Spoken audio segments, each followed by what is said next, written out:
तू जेवला ना? वय आता आलो. ए काय रे तिकडे माझ्या पर्सची चोरी करून इकडे मजा करतोयस तू? हा तू चालेलास आमच्या रूम मध्ये, बोल पटकन. नाही मी नाही चोरली. कुठली पर्स? दिशा मॅडम, एक मिनिट, काय झालंय? ए मारुती, तुझा पोरगा ना चोर आहे, चोर. त्यांनी दिशाची पर्स चोरली आहे, कळताय? नाही नाही, तुमचा काहीतरी गैरसमज होतोय. गणी तसं काही करणार नाही हो. रे बाप रे, तिथे तर सातवीत है ना. हे बघ, मी ना तुमच्यासारख्या माणसांना चांगलंच ओळखते. तुम्ही ना शेवटी नोकर आहे ना, नोकरच राहणार.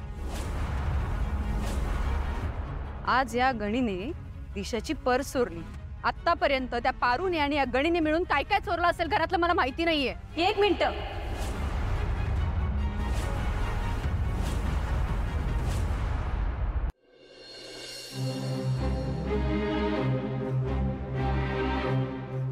माझा भाऊ चोर नाही. गणी कधीच कुणाला विचारल्याशिवाय कुणाच्याच वस्तूला हात लावत नाही.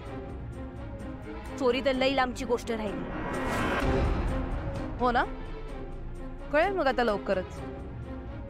दामिनी आजी, चेक करून येता जरा. नोकर मी काय म्हणतो, ओ मॅडम,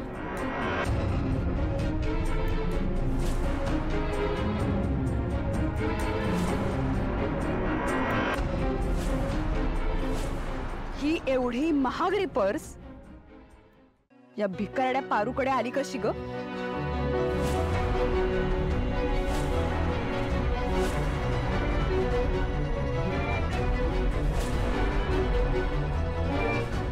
काय गे पारू, तुमच्यासारख्या भिकारड्यांकडे एवढी एक्सपेन्सिव्ह पर्स कुठून आली? गणीनं मला रक्षाबंधन गिफ्ट दिलीये. पैसे कुठून आले रे तुझ्याकडे? हे लॉटरी वगैरे लागली का तुला? नाही ना, मग सिंपल आहे. माझ्या रूम मधून माझी पर्स चोरलीस, त्यातून पैसे काढून तुझ्या बहिणीसाठी एक्सपेन्सिव्ह गिफ्ट आणलं. या नाही केली चोरी. गणी माहित आहे मला तू नाही केलीस चोरी. तू मला सांग ना, तू ती पर्स आणायला बाकडनं पैसे घेतले होतेस ना?